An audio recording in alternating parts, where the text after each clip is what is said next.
Yo, what up, everybody? Guys, welcome back to Swahili Nation, Swahili to the world. And this is One Africa Forum. If you're joining me right now, please let me know where are you joining from in the comment section. I'd love to know you guys where you're watching, and it's gonna be amazing. Yeah, let me know in the comment section, guys. It's pleasure to have everybody here, and I'm not taking this moment for granted. I am so very grateful that you can set your time aside. I know you might be having things to do, but coming here and hang out with Swahili Nation One Africa Forum, it means a lot because the reason why we are doing this is not for me, it's not for myself, but it's for Africa. It's for you, it's for me, it's for everybody out there who is wishing the best for Africa. And again, guys, you guys might be joining me today here and wanting or waiting to hear something from me. But to be honest, every time I come here, I'm actually looking forward to hear things from you. You know what I'm saying? um, I'm just coming here I'm looking forward to hear something from you because I don't know everything. You know what I'm saying? Like, I don't know everything. And sometimes I don't even know what I'm going to talk about. The only thing that I know all the time is love, peace, and unity, right? Those are three things that I'll always talk about. And those are three things that I'll always think about. So when I come here, sometimes that's what I'm thinking about. But I got a shout out to you guys because I remember one day ago I shared the link. I shared the link in the I shared the post in the community tab and asking you guys that guys, please let me know anything that you would like us to talk about the topics. And some of you suggested various topics. And today's topic, or what we're gonna discuss about today, is actually one of the suggestion from you guys, Swahili Nation family, and I shout out in the community tab. So I really appreciate for that. And you guys, if you're joining me right now, please let me know where you're joining from. I see here, hi, keep up the good work. I appreciate Donny Boy. Hello from Chicago, Asemago. What's up, Chicago? How are you guys doing there? Yes, we have watching from London. Yes, London. Wow, what's up, man? It's good to have you in the house. Yeah, and yeah, so let me know, guys, where you're joining from. I'm not gonna stay here for a long time today. We're just gonna have a very decent time to talk and to discuss and to, as you can see, guys. Actually, the set is kind of different because I'm out today. I'm not home.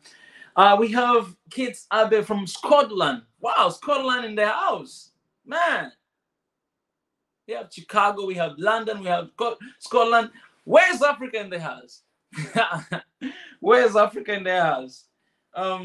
We Africans should talk one language. I see people right there start releasing some bombs. I love that. That's the spirit, man. That's the spirit.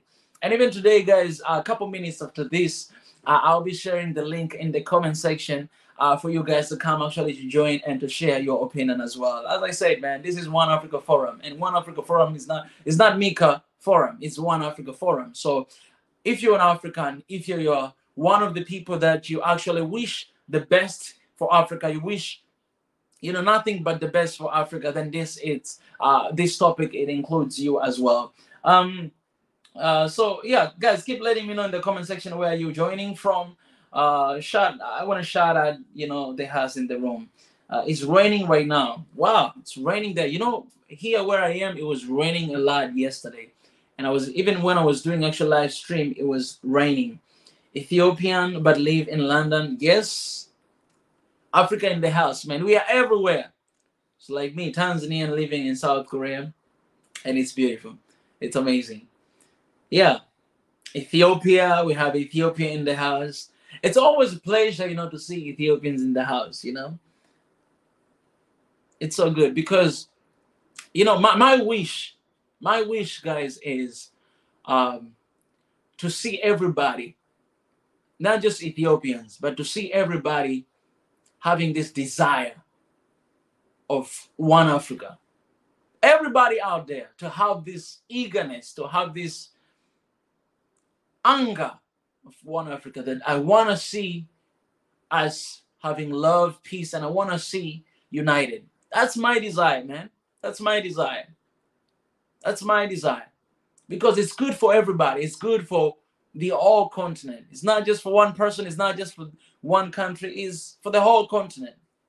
That's my desire, man, to see everybody so angry for that. And when you have that desire, then you're gonna try, you're gonna want to make one step, you're gonna want to actually do something.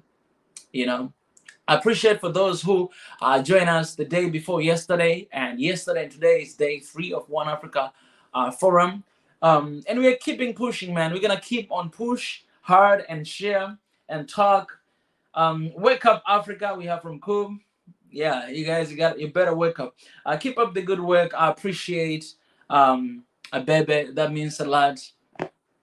Yeah, that means a lot. And today topic, what we're gonna be talking about today is just to finding out the ways how can we build a strong and independent Africa.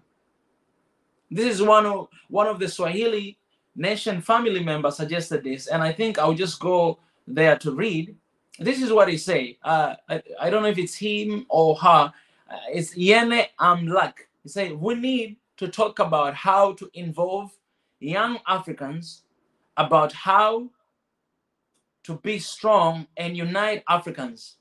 The old politicians are the ones selling Africa. We need to teach young African how can we build independent and strong Africa. Yeah, so there's a lot of words there.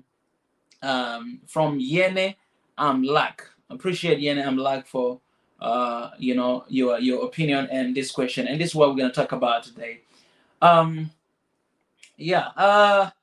Mr. Ezra in the house. Welcome, Ezra. Man, I'll be sharing the link very soon, and I hope you're going to join in the live stream today as well to share your wisdom. Because yesterday, man, Ezra right here, let me share this comment right here, man. He shared an amazing opinion. You guys can check it out, the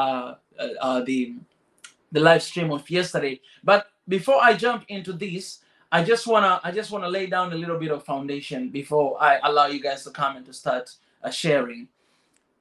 So I was asking myself question. When I saw this question, I was asking myself question. This person, Yene Amlak, and maybe a lot of people out there, they wish to have a strong and independent Africa. That's their desire. And I was asking myself, are we not strong? Because wishing to build a strong and independent Africa, then it means the opposite of that we are not strong. But when I was thinking about this, I realized that no, the problem is not that we are not strong. Africa is strong. We are strong. Because when you want to think about how strong you are, then you look at the resources you have, you look at the abundant resources you have, pretty much. And looking at Africa, we have abundant of resources. Look at manpower. 60% of Africa's population is young people. 60%, guys. That is a strong continent. That is a strong Africa. Having 60% population of young people, it is the evidence and it's a proof that you have manpower. So obviously we're strong. But I think her desire is to see us getting stronger. But going to a second one, strong and independent, then I was asking myself, are we not independent? And it reminded me that, you might be free. You might be free away from colonialism, that you don't have you don't have colonies like the way it used to be before. But are we really free in our mind? Or are we still having a mentality be colonized? So I had to think a lot about this, that am I independent? We want to build the community, we want to build Africa that is strong and independent. Yes, we are strong, yet not independent. So that's why I was so moved by this question, because we are strong, yet not independent. We have everything I'm just trying to think things through right now. We have everything that can help us to be strong, right? To be independent. Abundant resources we talked about yesterday. Sadeke said yesterday that Africa, we have abundant resources, yet at the same time, it seems like we have scarcity because people are still dying with hunger, right? And we still have a lot of food everywhere, right? Still, people are struggling, even though we have millions and millions of dollars, maybe deep down in our land in Africa. We have abundance of rent. Here where I am, and maybe a lot of you diaspora who are living outside realize that it's very difficult to build your own house. People that don't build their own house here, they're living in the apartment because it's so freaking expensive to build your own house. But in Africa, we have bare land. You can literally build your own house anytime you want, and you can have a plot of land anywhere you want to have. Right? It's just your decision. You can have it. Some of us inherit from our parents, but we do have. And when you go to Africa, people who are living in an apartment, they just want to live in an apartment. But actually, people they're living in their own houses. It doesn't matter whether it's a small house or big house. I'm living in my own house, right? Here outside, you see people having cars, have all sort of luxuries, but they don't have house. Back home, we have a place to live, but you might not have car. Those are just luxuries. You don't really need it anyways. So we have abundant resources. When you look at land, when you look at everything that we do, we have everything, every proof that make us strong. And we are strong. And it's scary.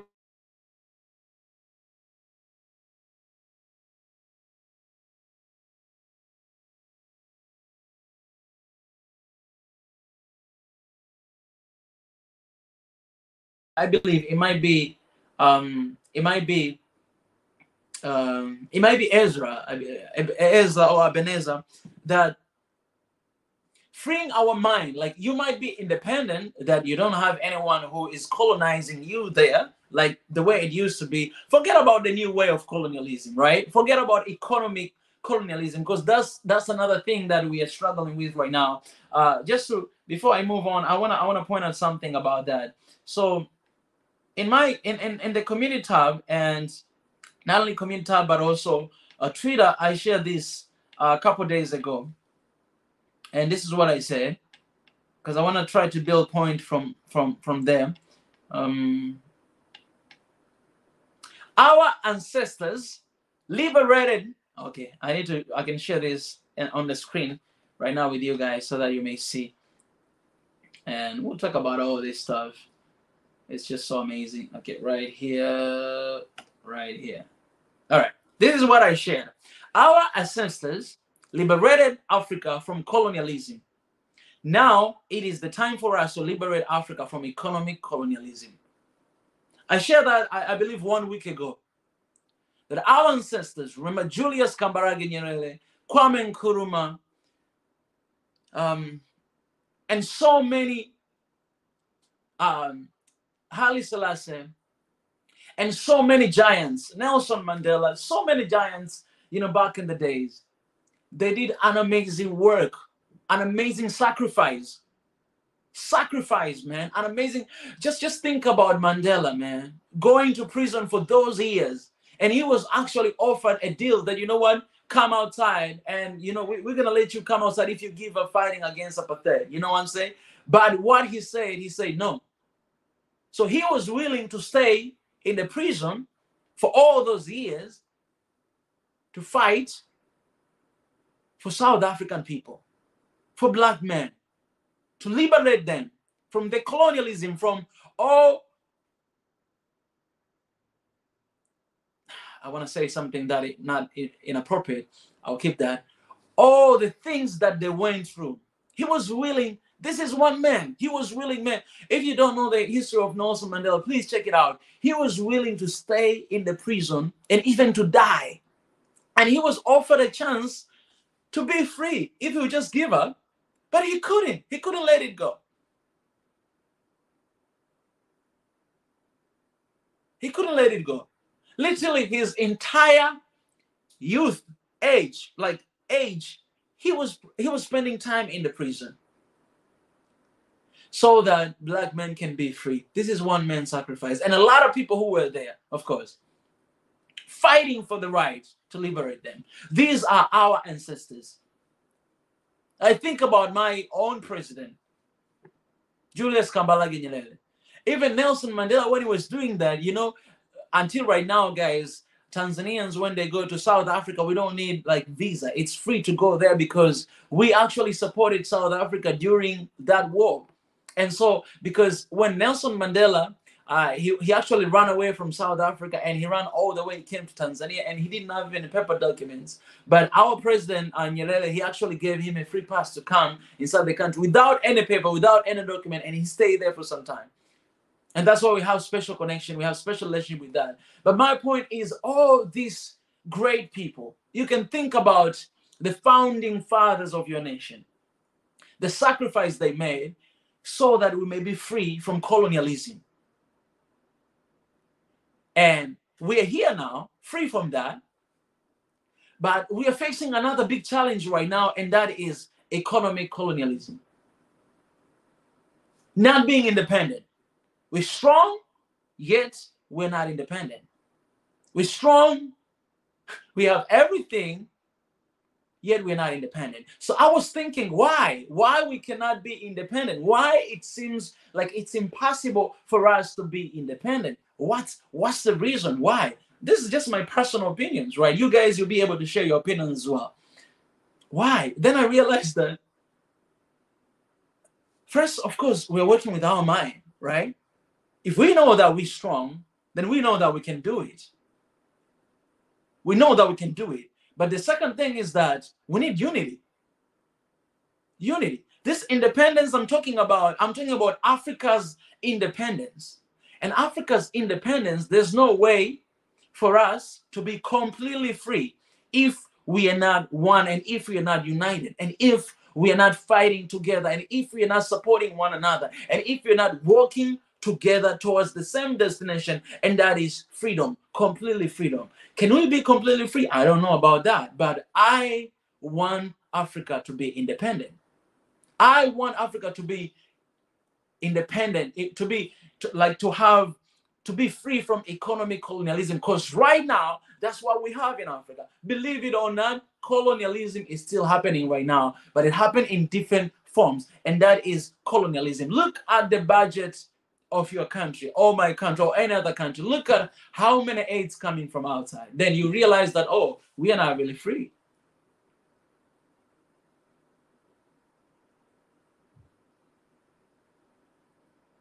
We're not really free. That's why you find out that a lot of leaders cannot make decision for their own country. Because whatever decision that I'm going to make, then somebody there from the West will stand up and say, you know what? No, you're not going to be able to do that. You're not going to be able to do that. Because I'm not free. And I'm afraid if I'm going to speak up, if I'm going to stand, if I'm going to want to do this, and if it's going to go against the Western ideology, then we're not going to be able to receive a support. Economic colonialism. That's what we're facing right now. But what if we work together? What if we support one another? What if we do this together?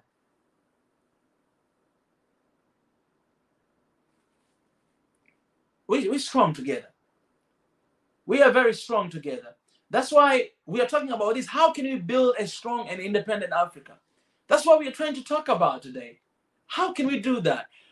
How can we build that? And I just mentioned a few different points: that awareness, understanding, that awareness, having that self-awareness that, you know what, I'm African, I'm strong, and I can be independent. Let me say this first.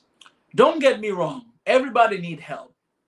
I need help. Everybody needs help. Even if Africa, we are completely free and we can do everything on our own, we still need help, because that's just how system works. That's just how it's working. But so I'm not against that. But what I'm saying is, when you are not free, when you're not independent. Like, you can still receive support and yet still be independent. But right now, we cannot be completely independent. We receive support, but we cannot be independent. Like, we cannot. Like, if today, let's say the US decide that, you know what, we're gonna cut down this whatever aids that the World Bank, we're cutting down these aids that we're bringing to your country. Yeah, are you gonna be able to operate? And yesterday we spoke about that Africa can actually survive. So we have people who believe that it can survive, and we have a group of people who believe that, you know what, it's gonna be really hard.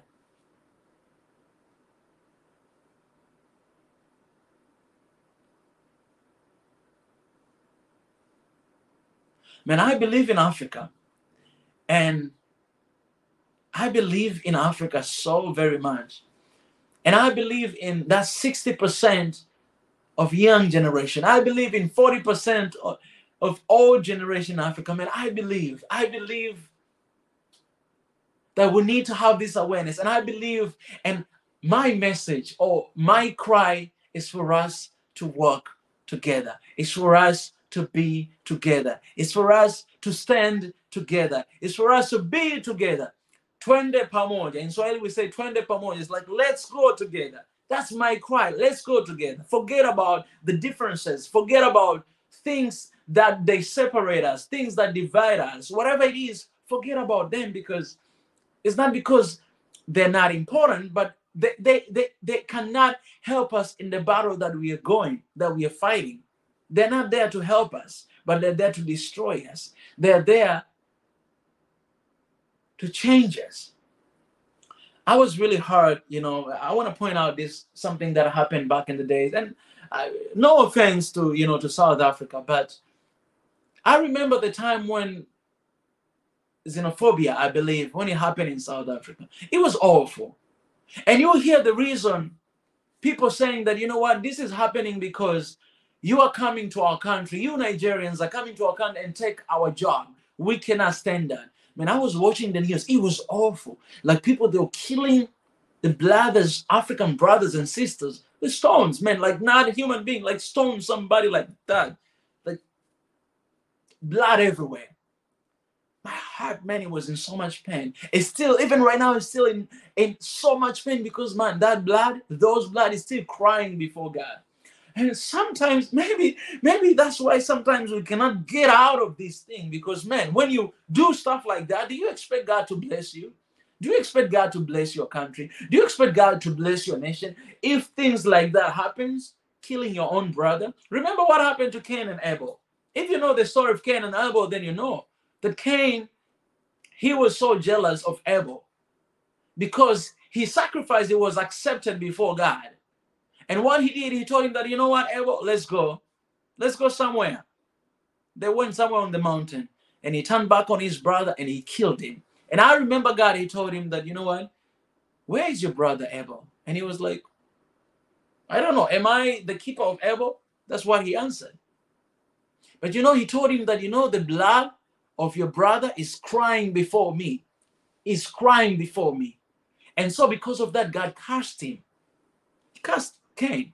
Now, that was Old Testament. But my point is this: you cannot shed blood of your brother and sister and expect everything to be the same. It's just impossible, because you shed blood, and there's only one person who can take life of a man, and that is God, because he gave life. He will take life whenever he wants. But if you shed the blood of your brother and sister, man, you're literally saying, you know what, God, I don't know who you are. I don't appreciate whatever it is. And you know what? I can take life away anytime I want.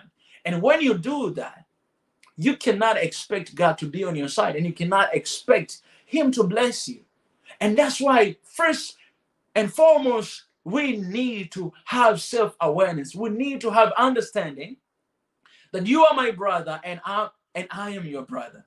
You are my family. You're not my enemy. I can't fight you. I cannot kill you. Yes, we can have disagreement. Yes, we can have all this conversation. We can agree to disagree. That's fine. We can yell at each other. That's fine. But at the end of the day, we'll sit on the same table and we'll eat together, and we'll be able to move forward together. Unity. That's what can help us to move from from that mindset to become one again, to be independent.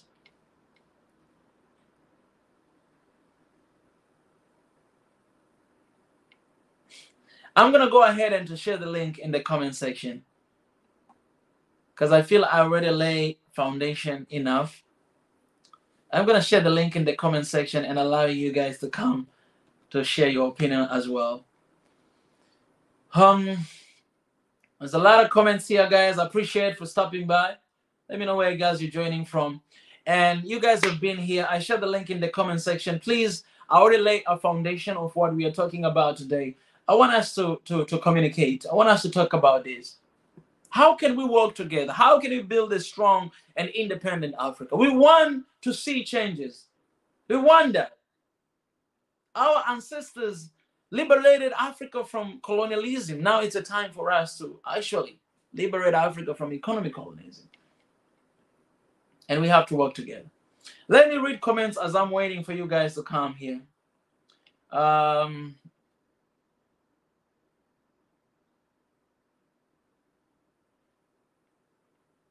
That's a good one. I agree we need to flip the script by coming from the perspective of strength. That's so good. We are strong enough, men, to be independent. We are strong enough to be independent. We have everything we need. God has blessed us with everything we need. But how do you use it? The thing is, how are you using your resources?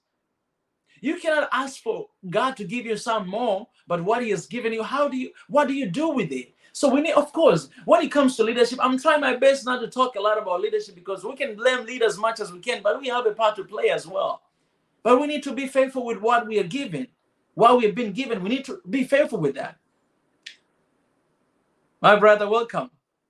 Yeah, how you doing, my man? Yes, Ezra.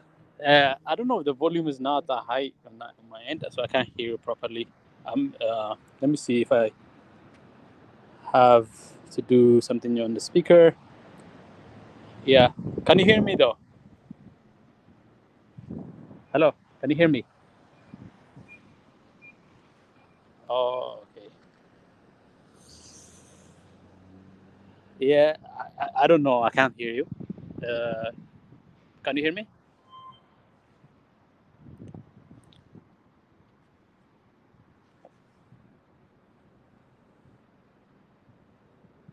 Okay. I don't know. Like, I don't think you can hear me. I don't think I don't know if you can hear me. I think you can hear me, right? But I can't hear you.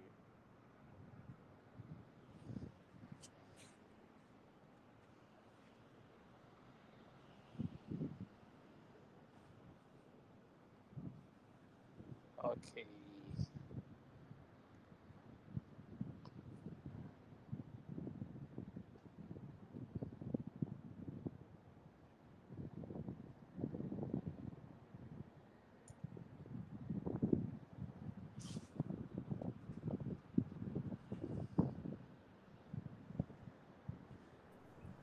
Yes, hello? Hello, can you hear? I can hear you now. Yes, the other one I didn't hear. Now I can hear you. Sorry about that. Um, Can you hear me? wait, Yeah, there's too much noise here. yeah, Hello? yeah. I can hear you now. Perfect. Yeah. So I think you're onto Yes, a hello? very good start with the session that you started today, and uh, I'm about to head to work, so I'm not gonna be staying a little bit. In the session too long, but I just want to reinforce. Oh, should I wait a little bit? Mm-hmm. Okay. Oh, yeah, I'm good now. So I just want to Yes, brother. reinforce what you just started with, which is, focusing on our strength is one key component, but establishing a degree of independence is another key component that you talked about. And I don't think it's in the world that we live in, you can be fully independent. So the goal of that full independence is not possible. It's more like full interdependence. an interdependence that acknowledges that we depend on Kenya. Tanzania depends on Uganda. Uganda depends on Rwanda. That kind of that interdependence is something that we need to work on. And then it comes in many forms, from social to economic to politics to wars to military. All of those interdependence must be worked on. All the linkage, all the network, all the connections that we have among ourselves, find them and then build on them. In our education system, I think we talked about language yesterday as part of a way of strengthening that. So there's so many things that you could do other than, coming together when we are in political need. When we have a political need, when our needs are so extreme. In the case of, for example, in the case of Ethiopia, for example, right now we are in serious conflict with a number of entities, particularly the US, or the forces that are interested in having a say in our affairs, in our politics. So we are in a position right now where we need the rest of Africa to support Ethiopia, but I don't think that is the only. It's a good excuse to bring Africa together, but I think a much larger, much more compelling work that required here is to really use this as a platform to engage in all the other areas that we depend on each other on.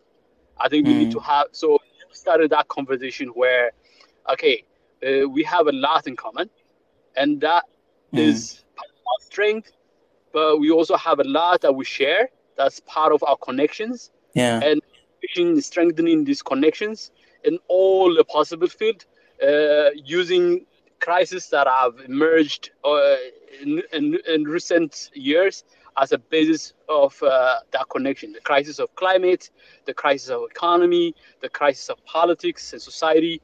All of those things are opportunity. I think the world is ripe for that kind of opportunity for Africa, and so building on those things will be the basis on which we can establish our independence to the degree that is possible. We will not be able to achieve full independence, but there's a degree to which we can achieve independence that relies on our interdependence. And then, so for example, the recent agreement in Ethiopia to bring Safaricom to the telecom sector, that is an incredible economic connection between Kenya and Ethiopia. And I think in banking and finance, there's already work over the past 10 years where West African banks are now operating in East Africa, that we should have East African banks operating in West Africa. That allows new sources of funding and resources to mobilize new funding and new resources that can be used to invest in real African issues, real African needs. And I think that's the way I want to kind of advance what you just started today.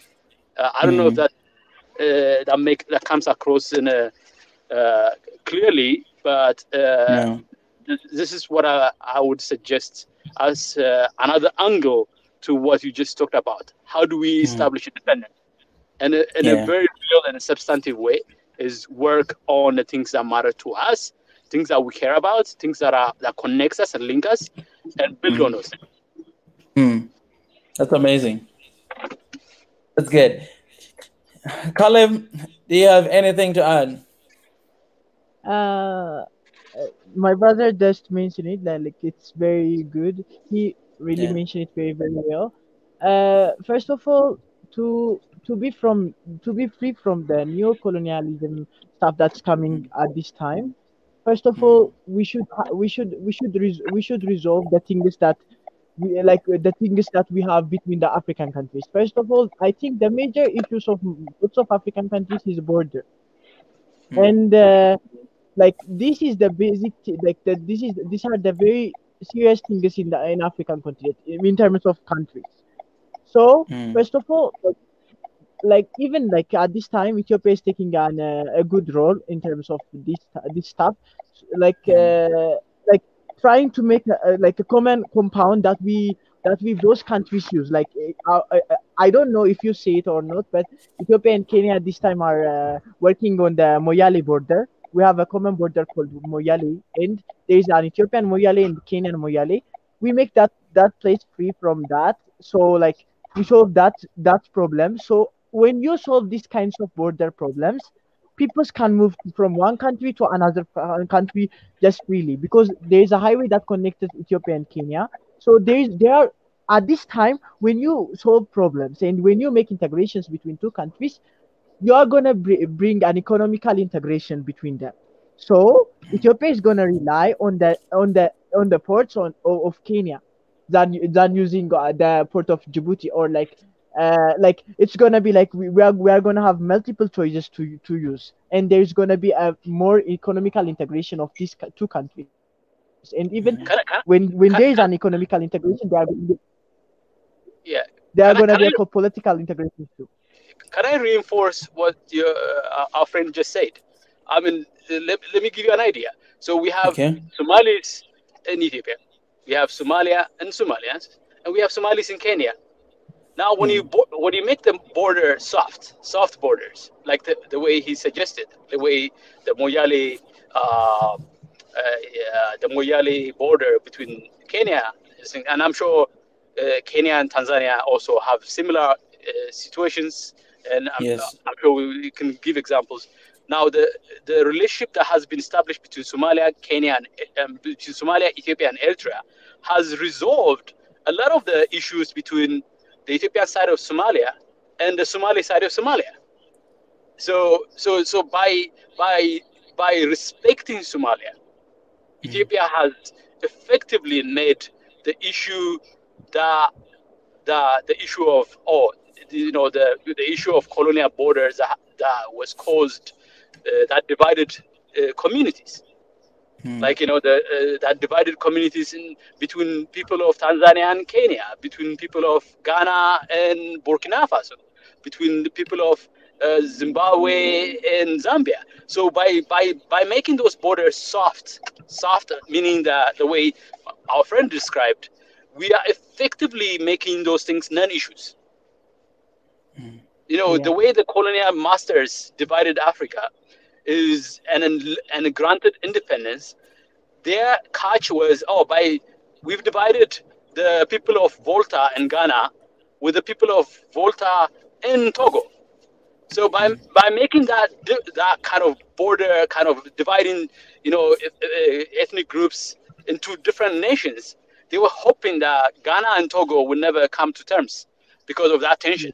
But the way to resolve it is not necessarily answering the Western's goal of divide and rule. The way to answer it is making the borders much softer, meaning easy movement of people, easy movement of goods, easy movement, not just goods and people, but also ideas. There has to be, because the most powerful way of resolving the border issue is the movement of ideas. And the work you're doing right now is effectively Mm. that. You are helping ideas to move the physical boundaries that somebody else created, arbitrarily created, to prevent you from having this conversation we're having right now.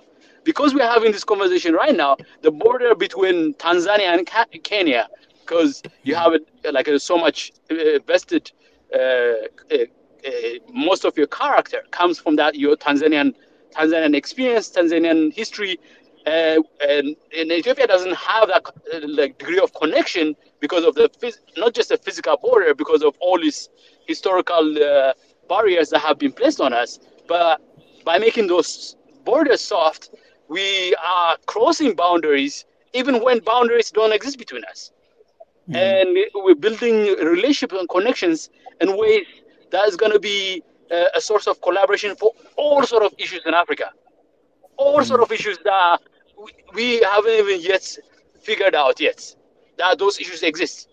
But so we're preparing the groundwork for that connections, and the connection goes beyond just trade, physical trade, visible trade, invisible trade. Invisible trade is the the trading of ideas, the exchange of ideas, and in those ideas comes all sort of solutions from all sort of angles that we don't even you can't even imagine all of them. And I think that's how I can reinforce the great idea that just our friend on the other side just stated. Thank you. Thank you very much for strengthening Yeah. my idea. Yeah. Caleb, do you have anything else? Yeah, I have. Thank you, my brother. And the additional thing that I wanna add is, like even like this softening the borders, other than economic integrations are gonna bring peoples together. Even at this time, there are Kenyan Oromos and Ethiopian Oromos.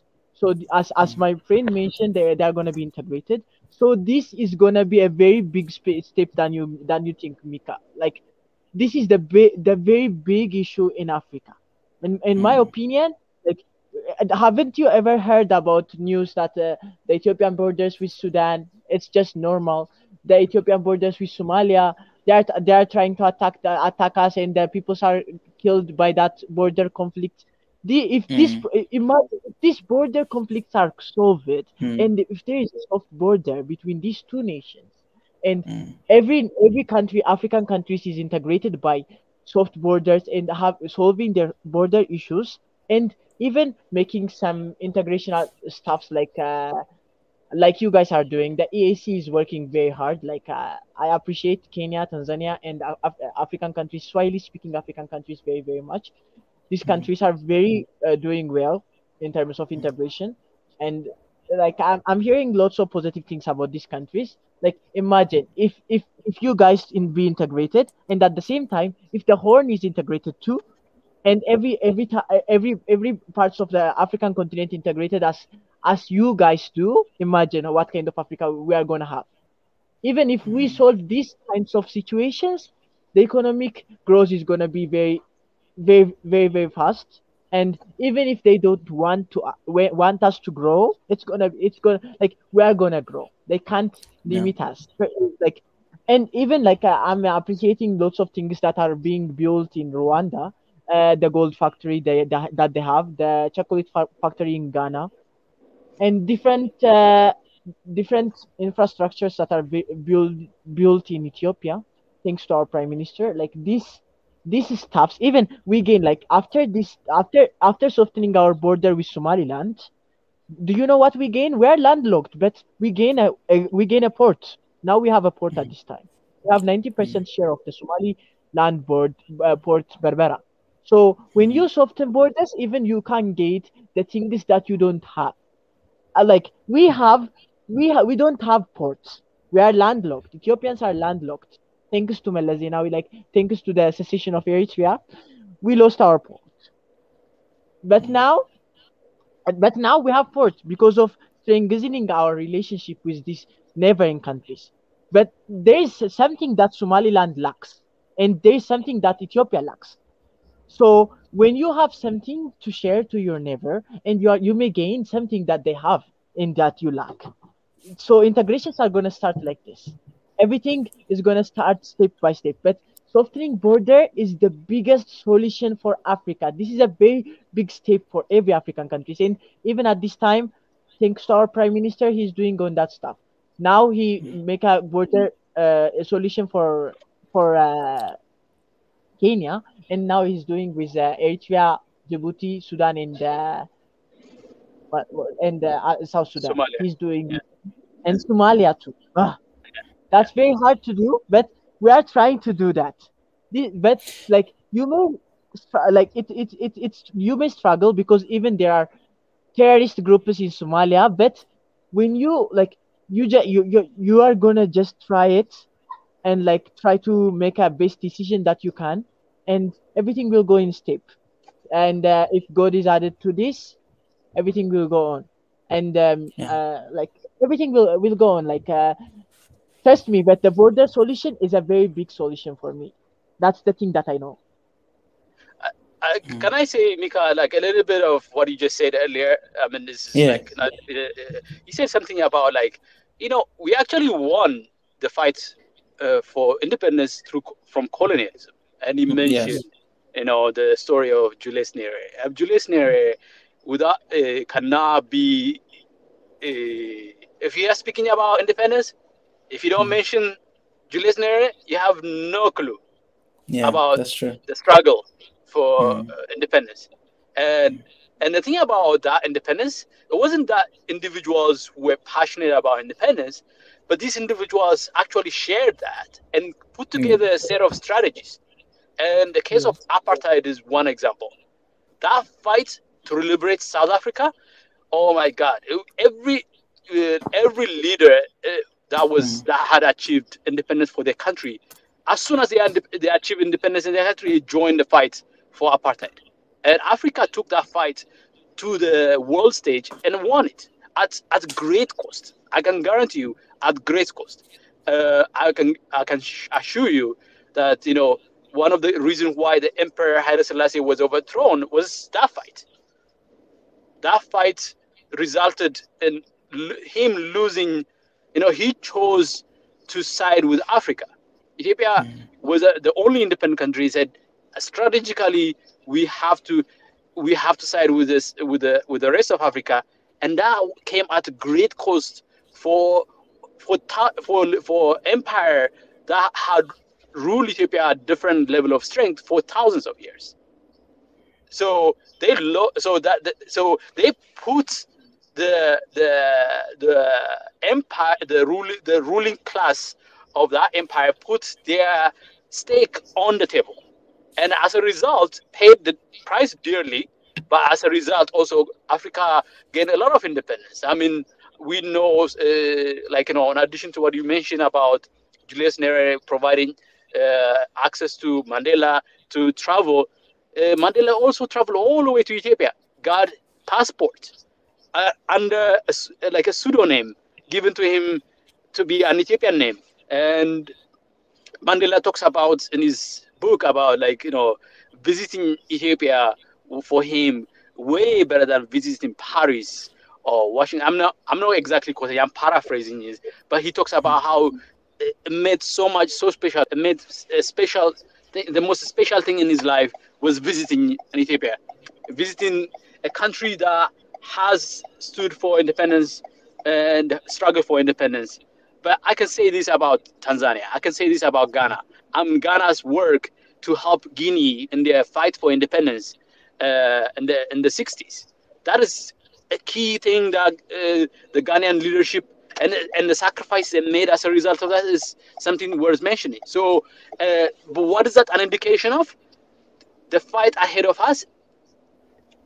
We can look at these examples.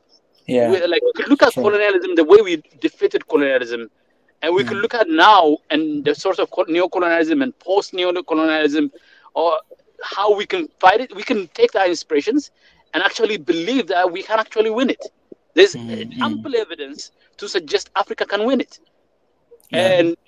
So I just wanted to reinforce that part of the argument you mentioned earlier too as well. Yeah. That's so beautiful, because you made me think about the fight that our ancestors had in the Yes. past.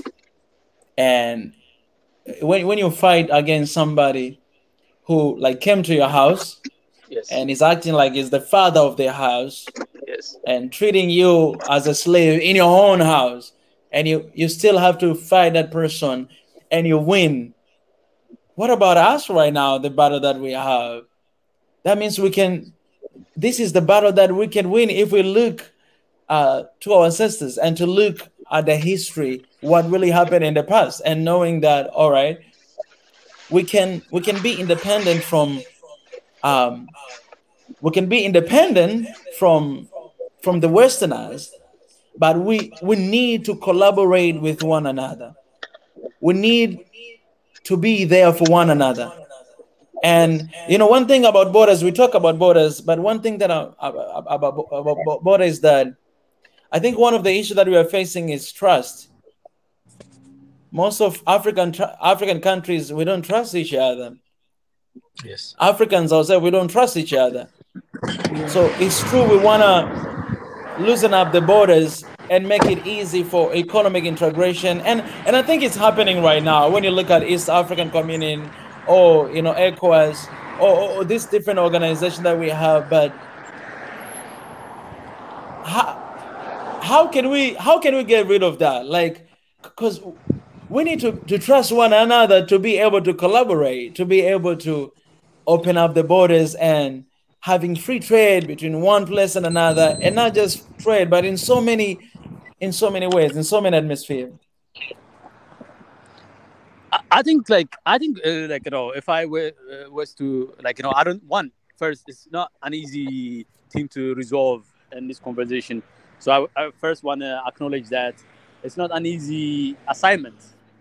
It's not an easy work that you just kind of like identified.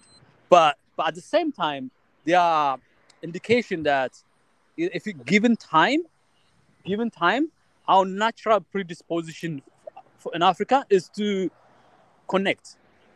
It's like we are already like brothers and sisters. Yeah.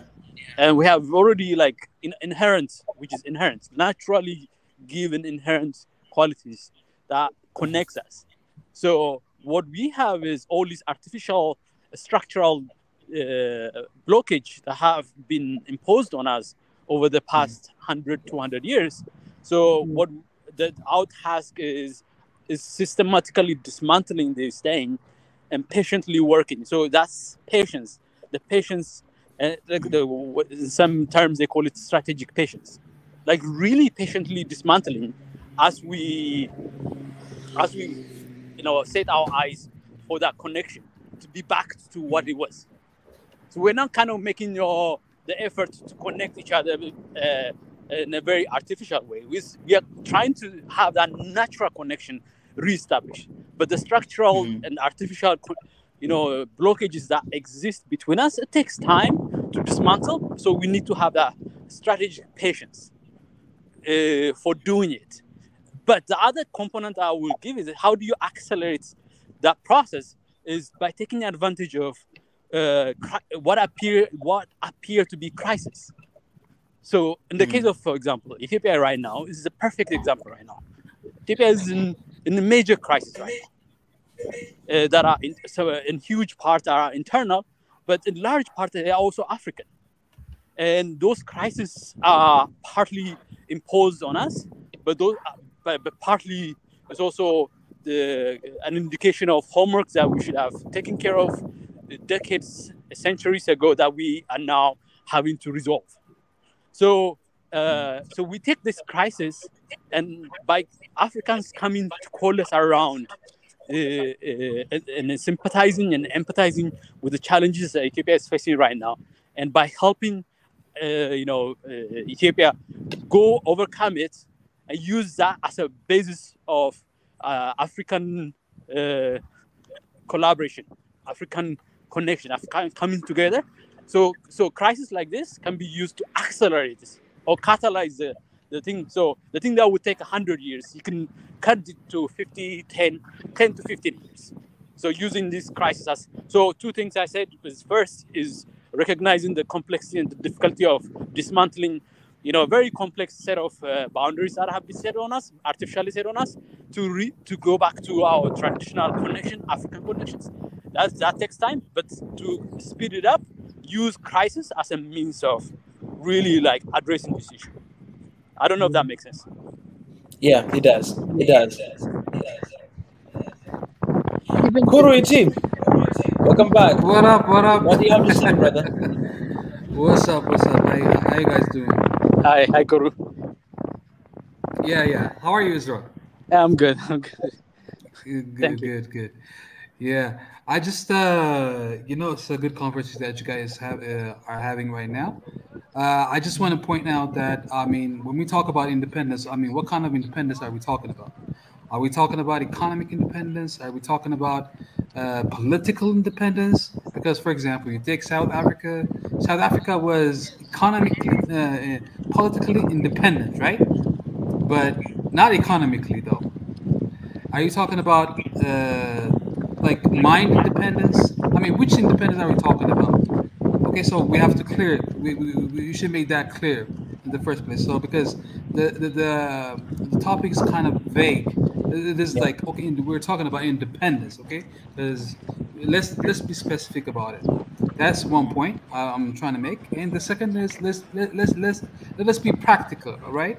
So like for example, what are the economic strategies that we can apply to make us independent? For example, right? We talk about economic integration, right? When we talk about economic integration, one thing that I came across is there is an initiative in our country called Purpose Black. The Purpose Black initiative is the aim of the initiative is to empower the African farmers to make them independent, but to make them economically independent. And the way they do this is, first of all, they use the diaspora that they have, right? And also, there's an action, a share company. It's a public share company. So they're planning to build this huge mega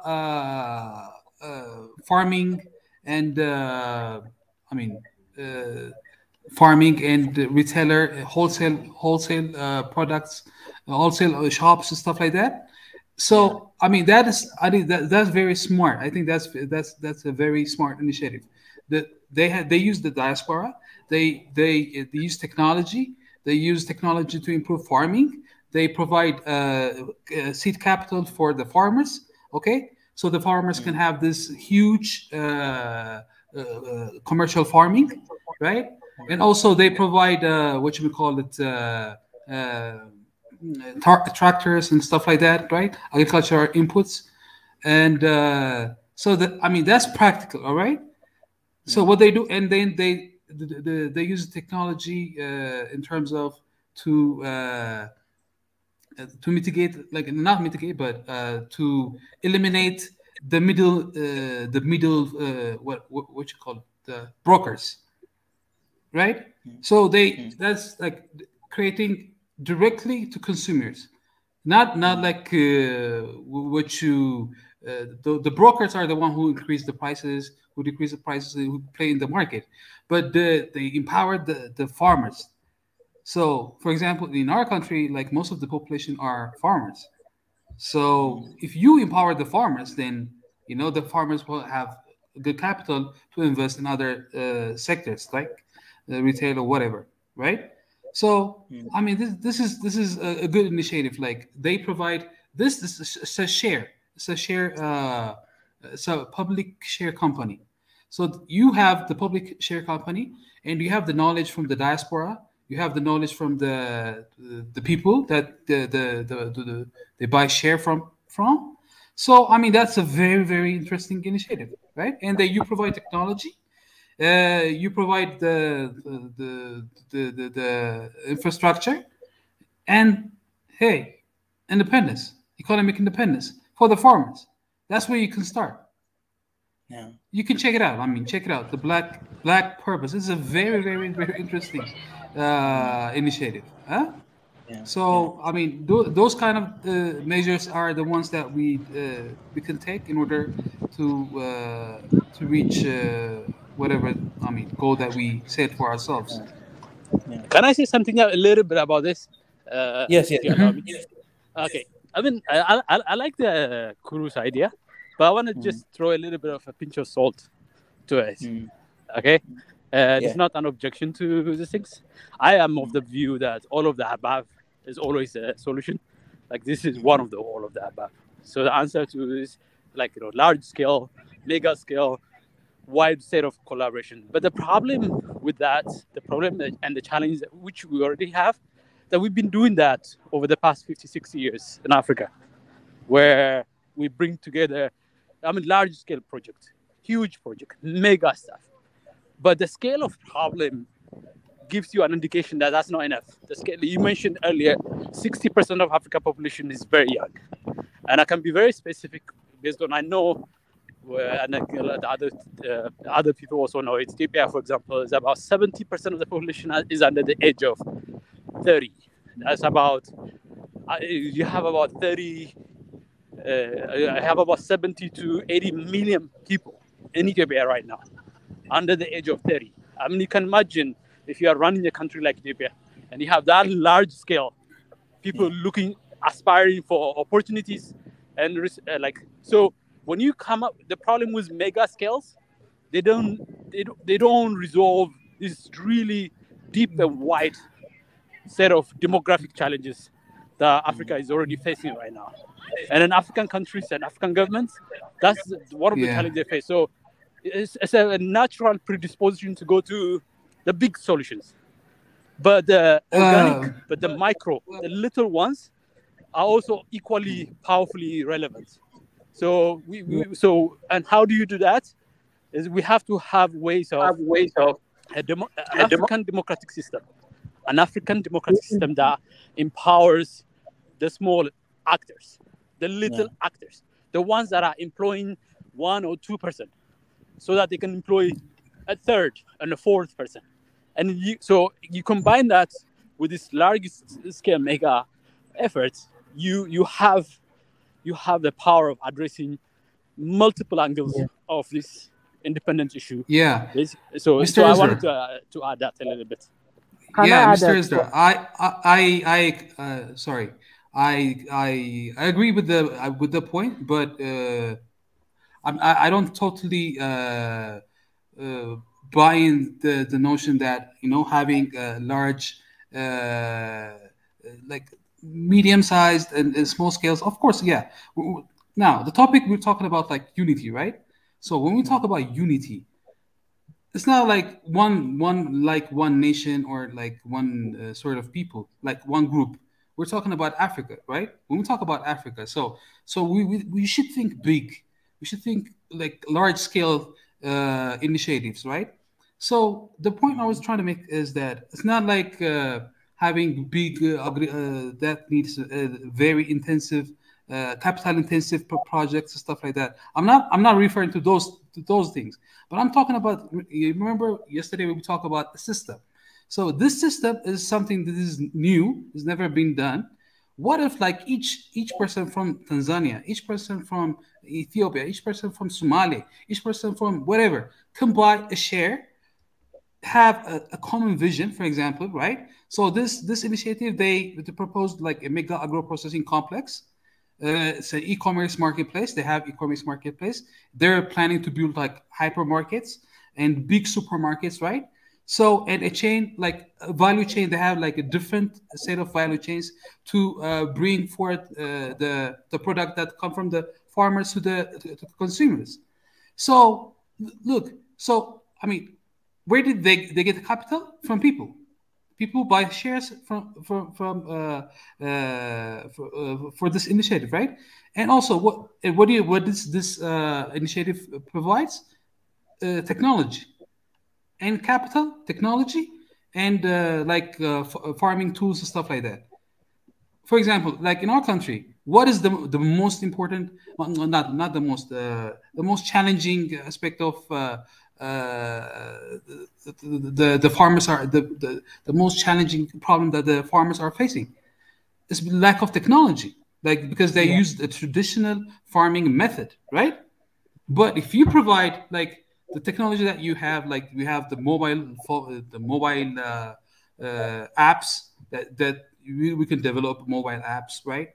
For this, we can climate system checking, GPS, whatever. I mean, you can name all the technology that we can apply to this initiative, and also you have a vested interest in this because you are giving share for this, right? You're paying money, so you have a vested interest in this.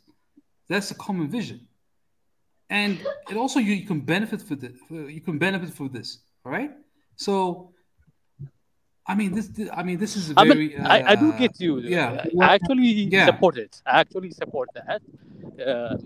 So it's not. I'm not even like I'm actually not trying to dismiss because that's a very powerful instrument at our disposal. My argument is more like what we haven't done over the past 50 years is this empowering the little guy. There's empowering the small person. Sure. Let me give you an example. Okay, like we say, no, let's do large project that connects the Moyale border between Kenya and Ethiopia. That requires large effort, government, private, different actors that requires it. But to actually utilize, make use of, take advantage of that opening, you want that little guy who understands. When I say little guy, I put it quote unquote. You want that little guy.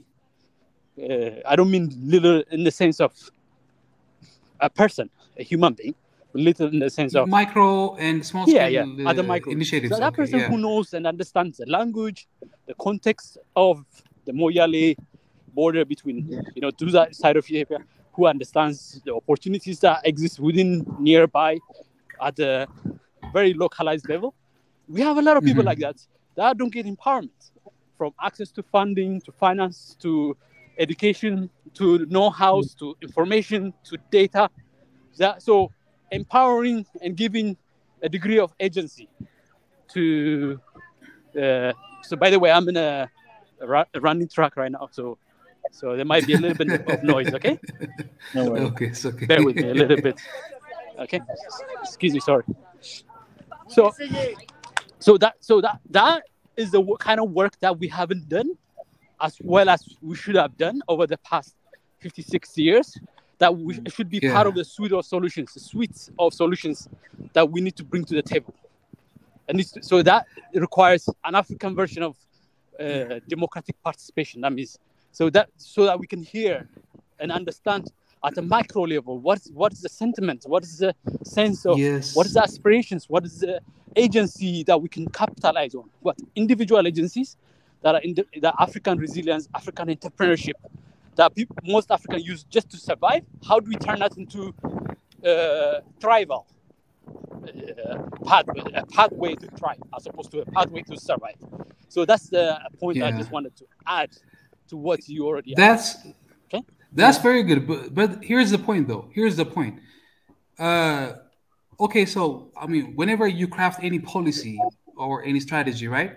You do a situational analysis, and then you try to understand like what's the culture of these people, like what's their demographics, what the psychographics or stuff, or all those kind of stuff. Okay, you have to put into consideration, right, when you come up with any policy, right?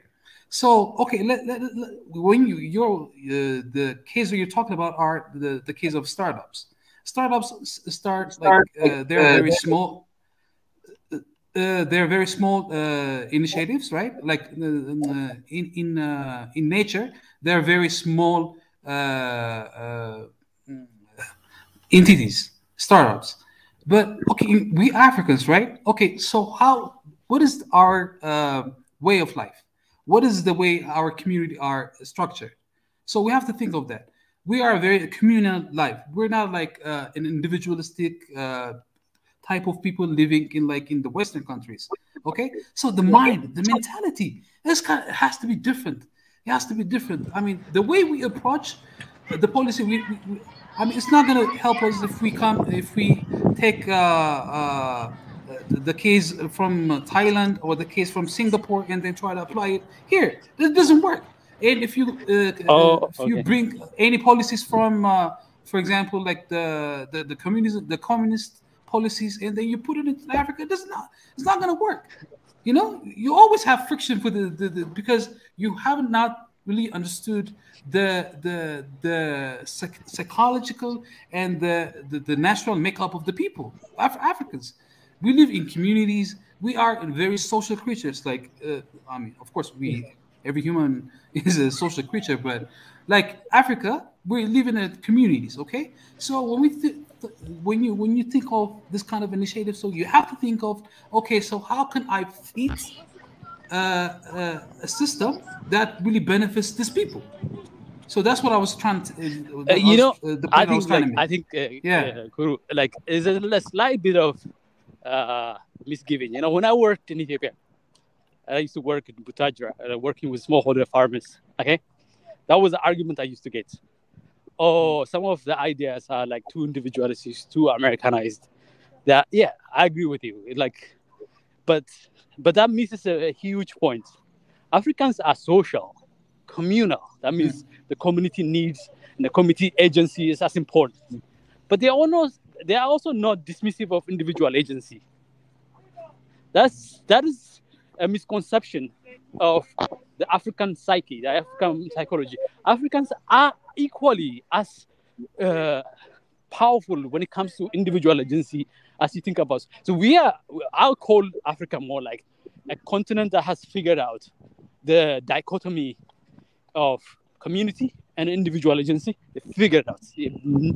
That's the continent has found a way to live with it.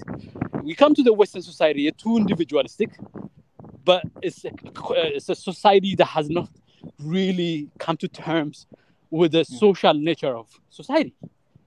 It's a human nature to connect and come together. So so I wouldn't really totally dismiss what I was saying on the basis that it doesn't understand the context of Africa. It does, and what that is we think we are social, and so there's no agency.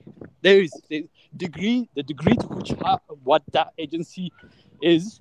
What I mean is that there is the reason I say there is human nature, God-given nature, to have the ability to think, to resolve your problems, to make determinations, to decide. A lot of it is decided by. I mean, of course, your community could say, we're going to marry you off to this wife. Okay? Yeah. We got your wife. And then you're going to be married to this person. And you don't object to that because that's a communal responsibility on your part as a member of the community. But how you run that family is up to you once you've married. So there's a degree of agency, and that agency, that African agency, is what I'm talking about.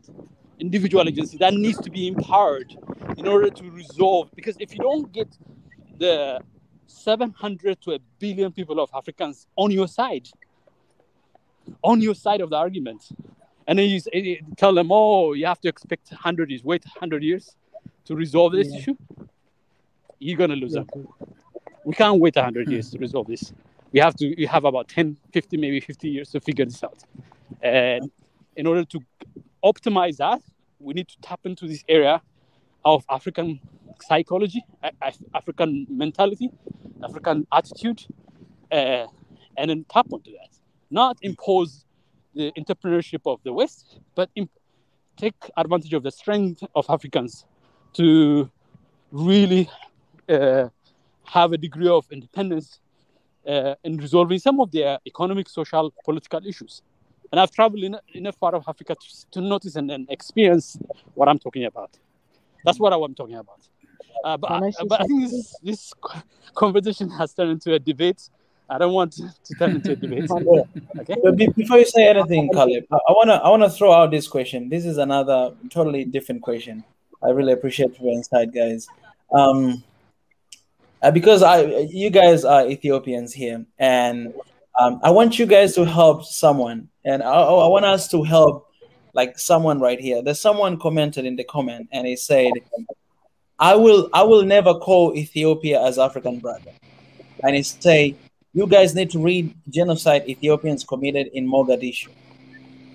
The reason why I'm throwing out this question, because this person, I think the name is Mednimo. I don't know where he or she's coming from, but this person might be representing, there might be a lot of people who are out there thinking the same way as he thinks.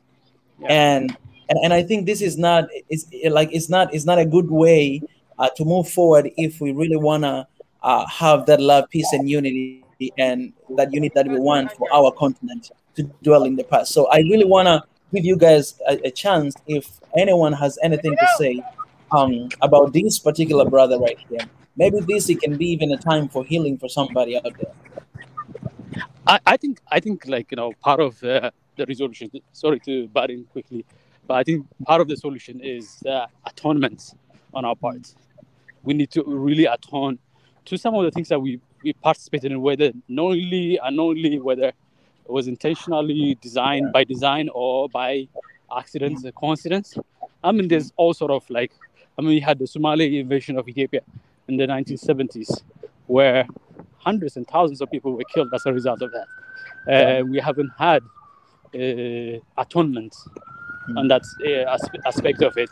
And so what I mean is that like atonement, Ethiopia's past that has brought about pain and suffering to some individuals, some communities.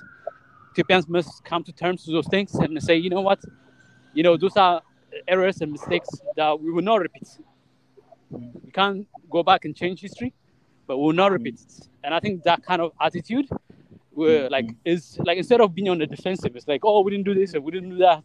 You do this. If somebody feels aggrieved, that feeling must be acknowledged, and that acknowledgement is the start of coming to terms with it. Like, the way you started talking about the Abel and Cain issue, where brothers are standing in the way of somebody's life. And I think that atonement is that, because I think we Africans are people of certain values and respect for humanity, respect for each other. And it's one of the reasons why we have found a way to protect more ethnic groups, more languages, more cultures than any continent anywhere in the world. The only competitor to this is India in terms of diversity.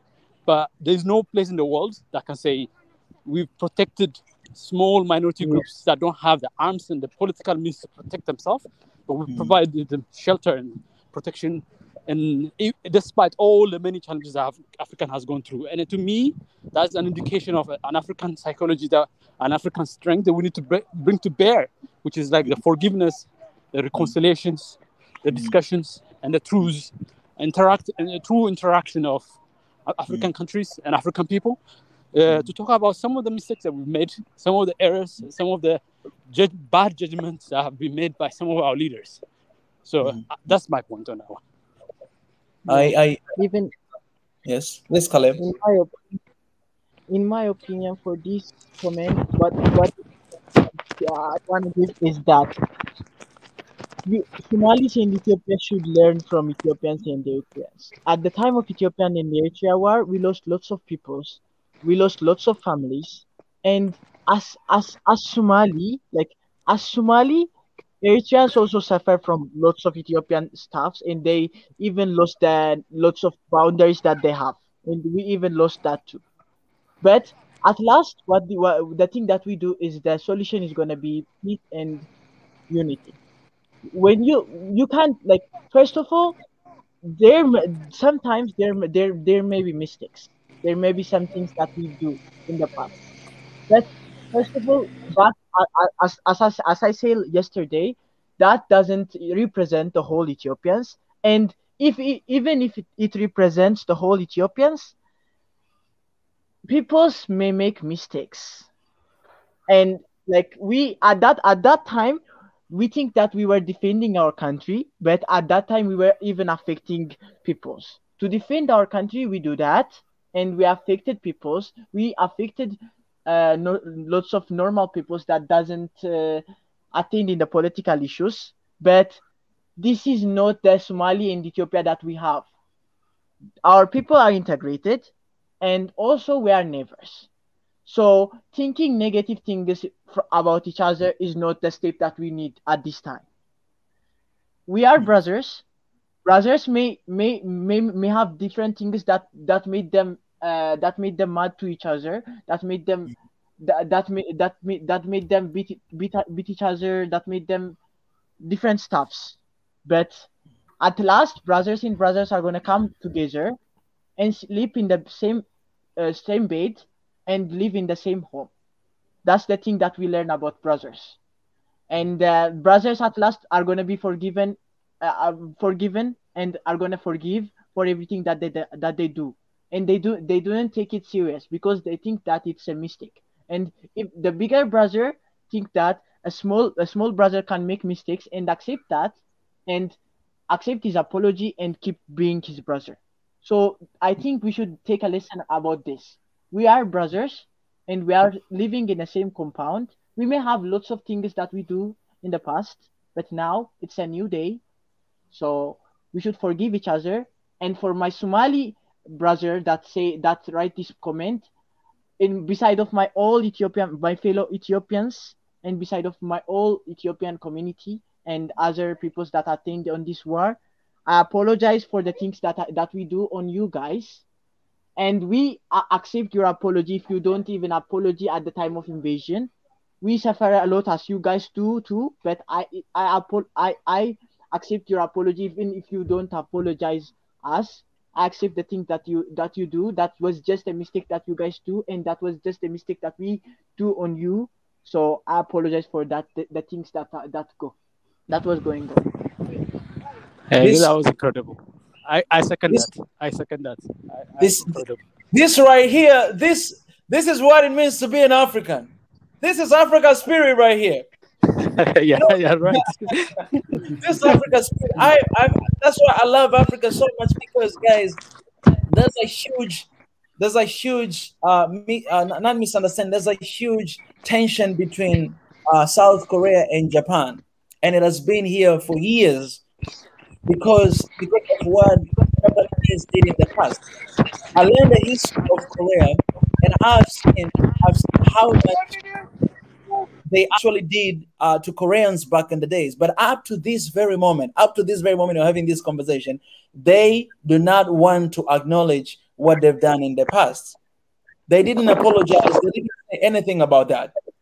Korean government and Koreans, they've always been wanting to just for Japanese government to just acknowledge what they have done, to acknowledge and maybe even to apologize for what they have done in the past, just like America, the way they did to Japan, because Obama came in the last regime and he actually apologized for what has happened. So Korea has been always wanting for that to happen. They don't want anything because you cannot really take back the lives that have been lost. You cannot really do anything about that, but they want them to acknowledge what they've done. But for years, for many years now, Japanese, they have been saying no, no, no. And because of that, up to this moment, there's a huge tension. Even sometimes, like Korean wouldn't want to wear Japanese brand. Like you can barely see Japanese brand in Korea here because people, they don't want to wear it because of those history in the past. And people who did that, they died a long time ago. They're not even alive right now. But that tension you can still see even up to date for something that you can actually like speak with a brother, like the way we're having this conversation right now, and actually move on, because the generation that we are having, there's definitely not just Ethiopia, not just Somalia, but Tanzania, but Kenya, but all other nations. There's so many mistakes in the past we did. But if we wanna go forward and go and come back together as one and live together as a brother and sister under the same roof, we have got to acknowledge the mistakes we have done in the past for the sake of those people, like the person that we're talking about here, for the sake of those people who they're still dwelling in the past simply because maybe they just want acknowledgement.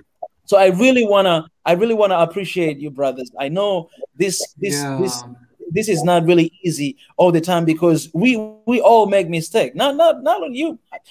For me, like, everybody does that. Everybody did bad stuff. We have done that, man. We have done to each other a lot of bad stuff in Africa. And if we're gonna keep holding on to that, we are not gonna be able to move forward because no one is righteous here. Like, all of us, we're sinners. All of us, we've done crappy thing in the past. And the best thing we can do is acknowledge and move forward, holding our hands together and be like, you know what, we're brothers. Let's move forward and let's seek for that unit, because this is what others also want. They want us to continue to hold on to our past. They want us to continue to hold on to our differences that we have. But in fact, we don't really have to do that, because right now we are having this conversation with one another. So I really appreciate, guys, for what you've just done. Yeah. Just to add something. Yes, Guru. Yeah. Just to add, what's ahead of us is far more great than what is behind us. Okay. That's true. So we have so much to look for. We have the potential to make Somali a hub of East Africa, we can do that. It is possible. You know, we already started the initiative. We just Ethiopian. I think they bought a board. What you call it? Is a trade. What is it? I forgot the term. A border? No, not. What is it? በአማርኛ በለው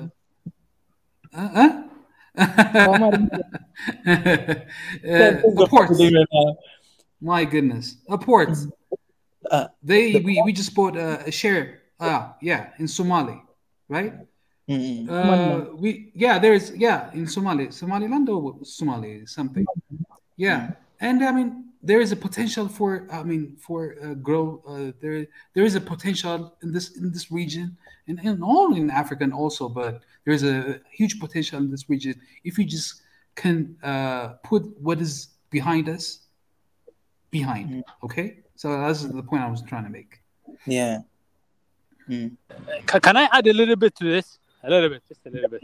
Go ahead. One of the reasons why, the person who sent me a message talks about Mogadishu,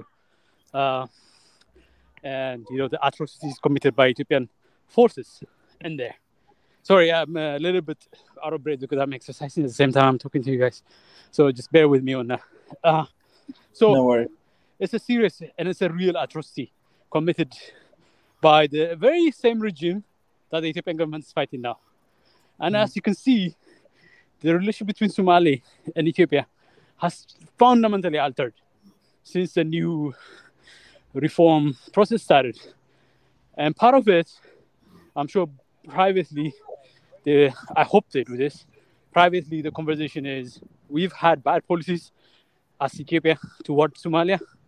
And we assume that by putting pressure on Somalia, we can sustainably protect Ethiopia's security.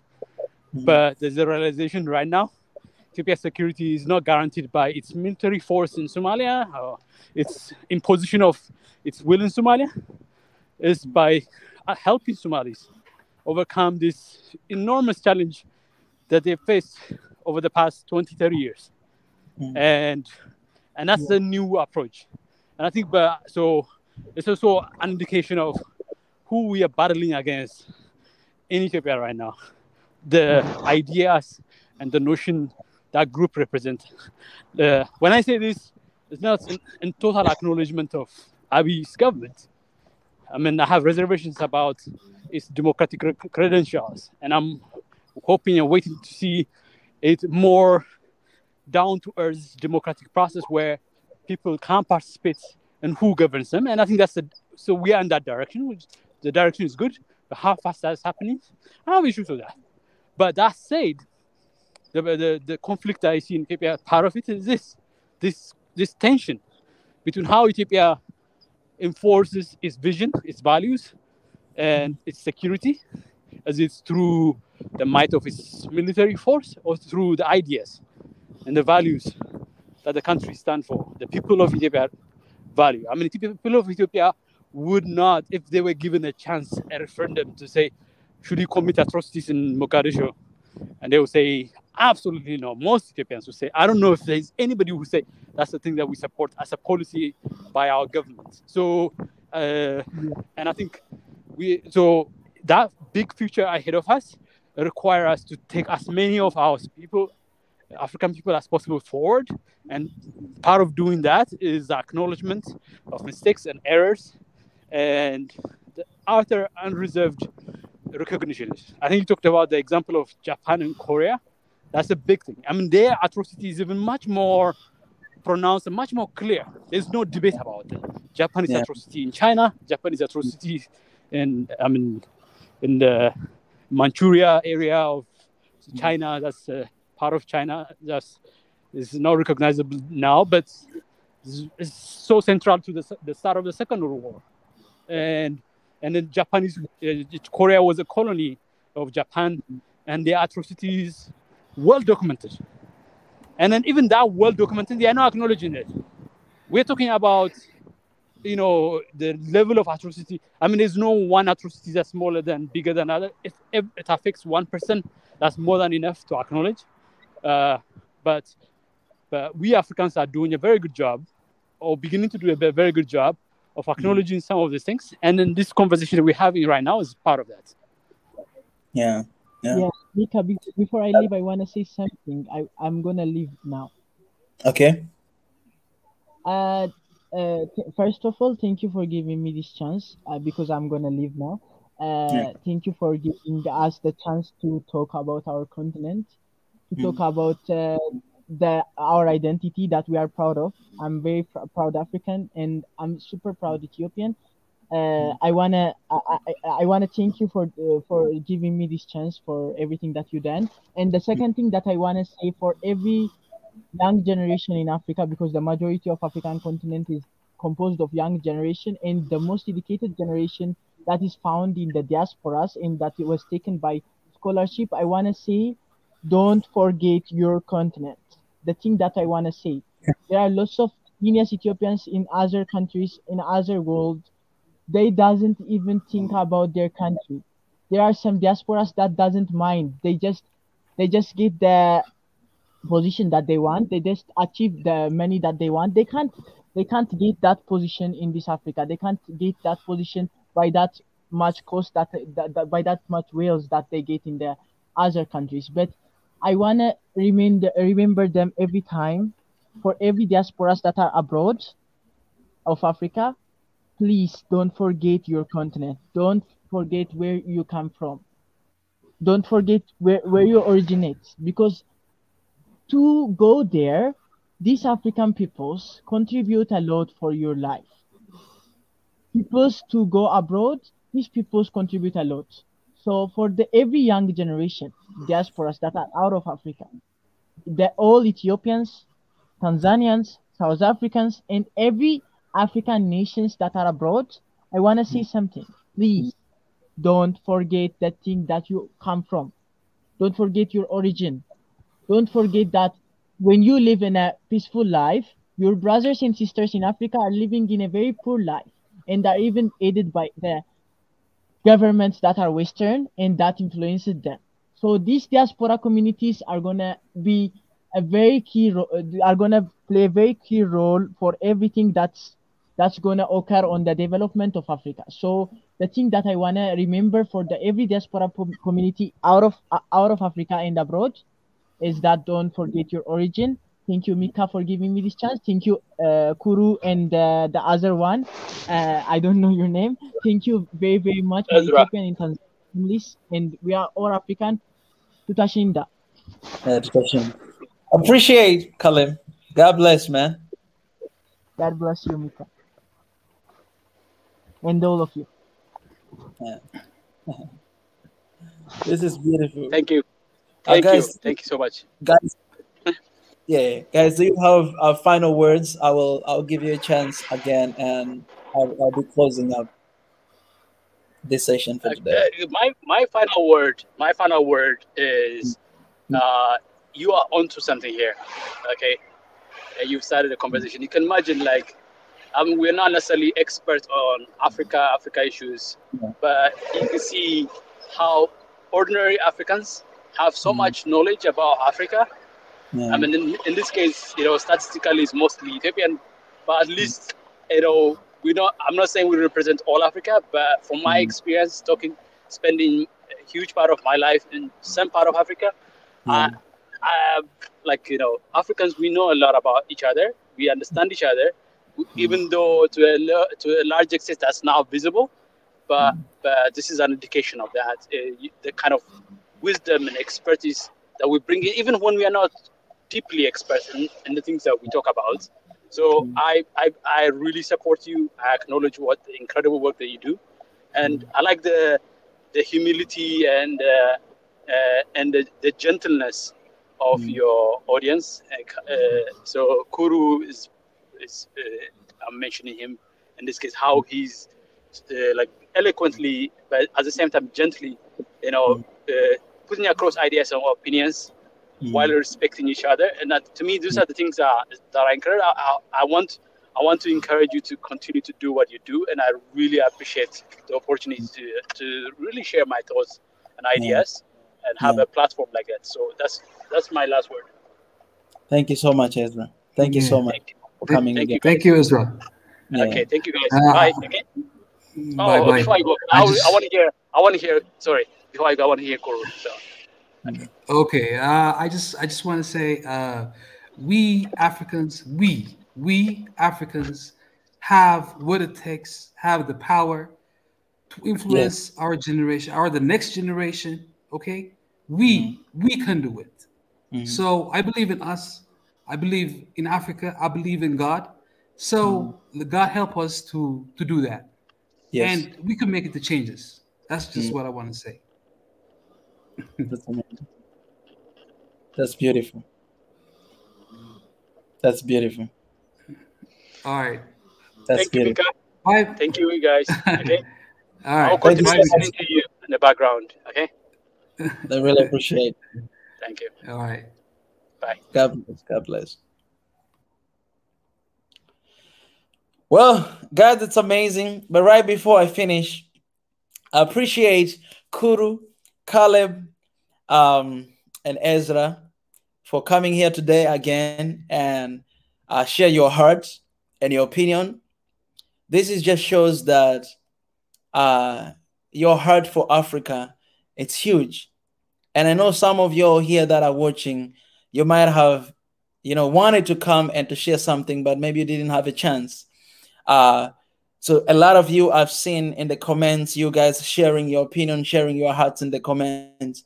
I really appreciate that because it's not just for me. This is for everybody. And you guys, some of you have been talking in the comment section.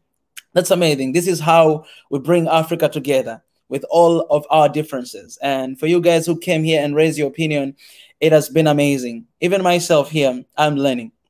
As I said from the very start, that I want to address something to my brother. I think it's my brother here. It's Saul Teferi. I've said from the very start of this live stream that I'm just I want to address for something because I've seen a lot of comments that you have commented in the chat, and I think it's a cry for to be listened. Like you want to know that someone is out there and listen. And I want to say this, that I am not an expert. I'm not an expert at this, what I'm doing right now. I am simply African who loves Africa and who wants the best for Africa.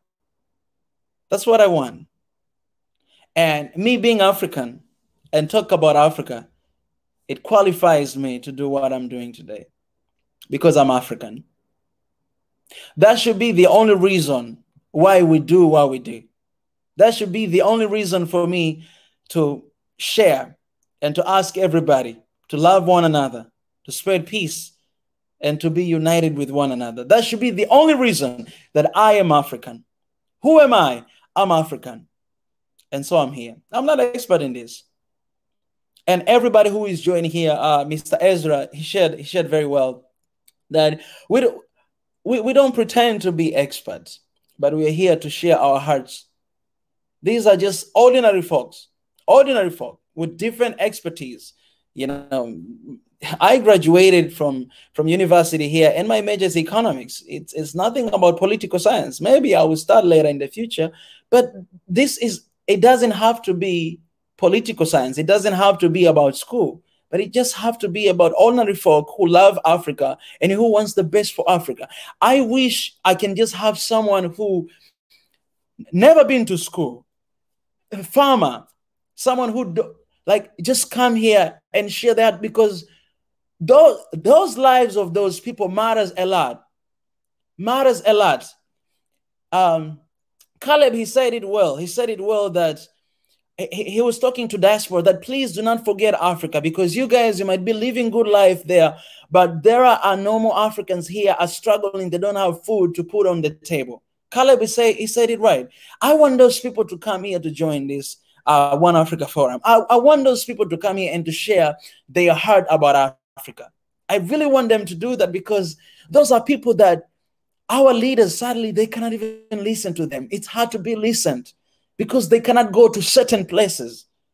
right? Because they don't have that identity, they don't have that expertise. For example, we have the House of Parliament. You know, the House of Parliament, I wish we can have just normal folk, people who they don't have even education to be there in the House of Parliament to represent their people, because in Africa, we have a huge number of illiterate people, like people who didn't go to school. That's what I mean. But it doesn't mean they're not smart. They might not been to school, but they're really smart because they're passionate about their continent, about their countries, about the life of normal people, because every single day they live with ordinary people. And they see their lives, they see what they are going through. Those are people who actually they have heart for Africa, because they know what it means to be poor. They know what it means not to have food on the table. They know what it means. They know division, what it does to their lives. Those people, they know. And I want those people to come and to share. I want those people to come with that heart, because if you're living good life, if you are always having food on the table, if you always had everything you wanted to have, you're not going to understand. You're not going to understand. Some of us, we have been through that phase, and now we're living different kind of life. We understand what it means not to have. We understand what it means not to have. But some of us, we don't have still yet. So we do not even understand what it means to have money in the pocket. And I don't want our life to remain the same. I want the life of Africans to change. I want Africans to, I want us to change. I want us to love one another regardless of differences. And about the point, again, I'll say this again. I don't believe that there are perfect human beings. I would never believe that.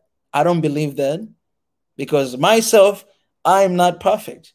So you guys are watching me right now and listening to me right now. Don't think that I am perfect. I have my faults. And that's why I always need God. That's why I always say that God is my number one, because, man, without God, nothing. All of us today, we wouldn't be alive today. If God, he was not on our side, if it is not by the grace and mercy of God, we wouldn't be alive today. Even our continent would be alive today, because, man, there's so many things are happening there. And I gotta be honest with you, everything, when it comes to people's lives, man, I will always side with God, because people's life matter, and God, he gave that life. And who are you? Who are you to take your brother's life away? Who are you? I might not know everything. I don't have to know everything. You don't have to know everything that is going on. You don't have. I'm not God. You're not God. You cannot know everything. I won't know everything.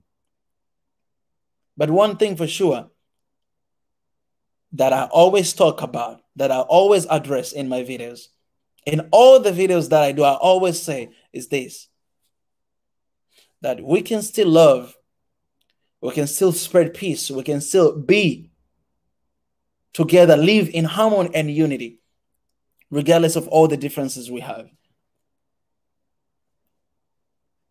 And today we are talking about us. We are talking about how can we be independent. We are talking about how can we love one another. I see a lot of comments talking about leadership. And I talk about leadership too, a lot of times. But, you know, most of the time, if we dwell onto that, we are not going to be able to reflect on ourselves. And what can I do? Because I have a part to play. And me as an African, I play my role today. I play my part today. And I'm asking every single one of you out there, every single one of you out there, that you have a part to play in the continent, because you are African. And this is your continent. This is your country. This is your nation. One Africa is your country, is your continent. You have a part to play. And that's what I'm asking everybody to do. So. And every single thing that is going on in Africa, what is happening in Nigeria, what is happening in Congo, what is happening in Ethiopia, when it comes to people's life, man, leave it to God. Leave it to God. You can't play with people's life. Don't play with people's life. If there are leaders watching this live stream right now, or they're watching later, don't play with people's life, because one day you're going to stand before God and answer for what you have done. For what you have done. For what you have done. And Africa, let's not point fingers. Let's not point fingers. Let's reflect on ourselves. For what we have done wrong, let's acknowledge. For what we've done wrong, let's acknowledge and let's move forward. Together, we can. Together, we can change the continent. Together, we can change our countries. Together, we can do that.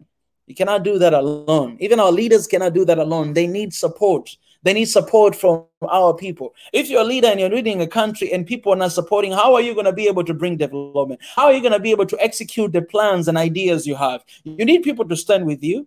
Of course, not everybody is going to stand with you. Some people, they will be against you. You need to bring them together, to stand together, to work together towards the same destination. And still, you're not going to have everybody besides you. You're not going to have everyone coming together with you on the same direction. You're not going to have that, because that's just how it is. You cannot have perfect unity. We're going to have perfect unity in heaven when you go to see our King. But here on earth, we're going to always still talk about this because we are here and we have sin and we have so many things going on. So we're going to always be struggling with that. Always going to struggle with that. But we're going to always talk about it and speak with one another.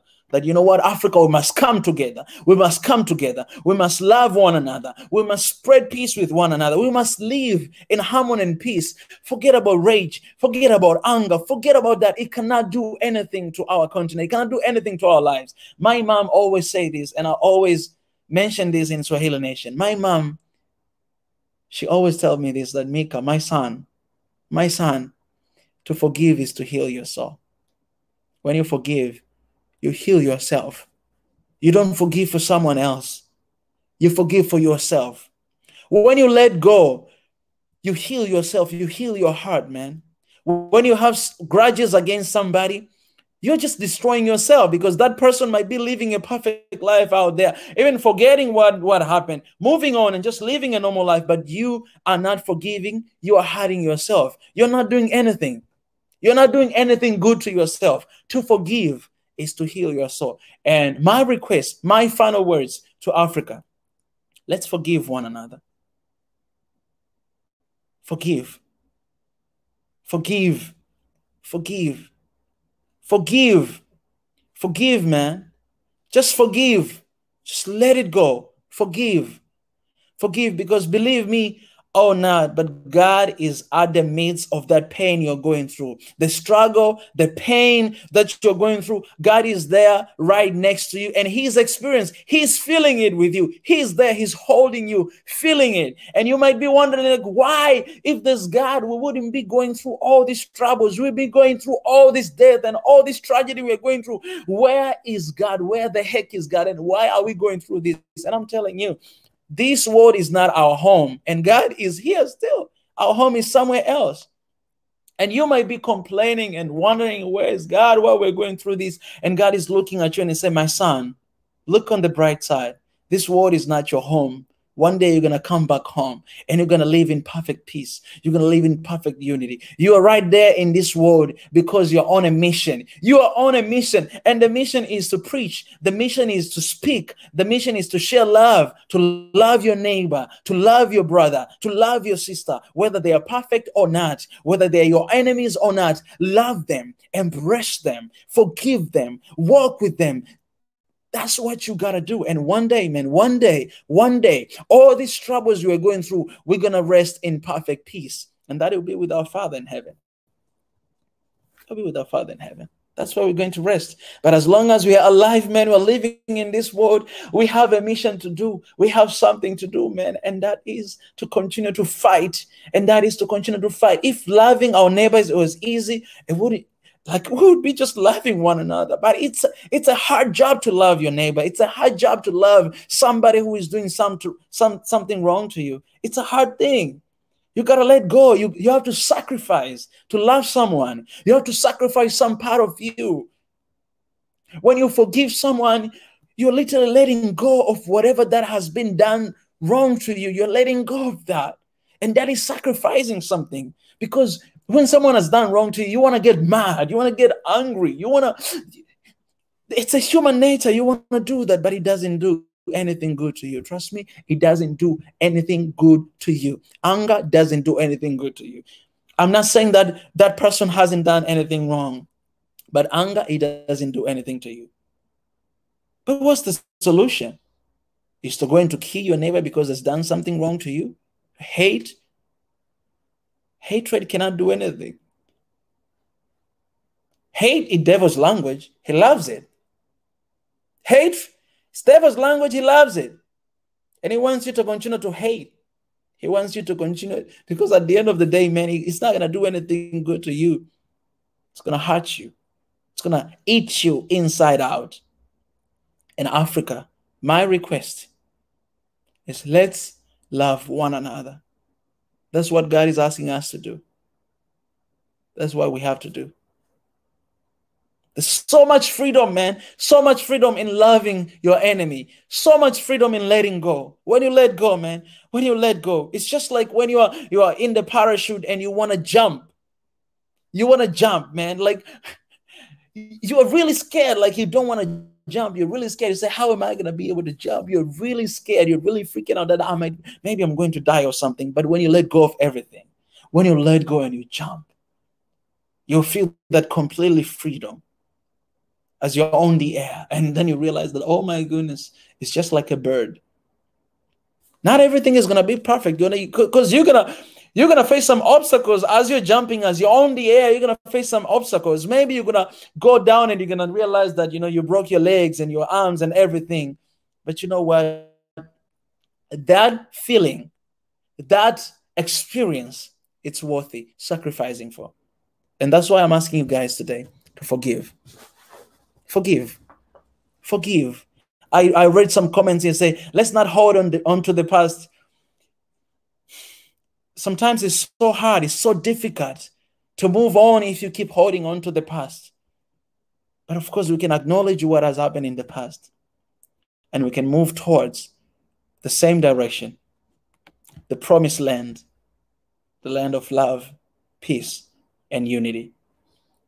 So my call to all Africans who are watching here right now, and everybody who is watching here right now, those brothers who are hurt, those sisters who are hurt because of our actions, because of things that happened in the past, those people who are hurt because of our nations, it's our duty, it's our responsibility to hold our hands, to hold their hands, and to work together. It's our responsibility. It's your responsibility. It's my responsibility. We cannot ignore them.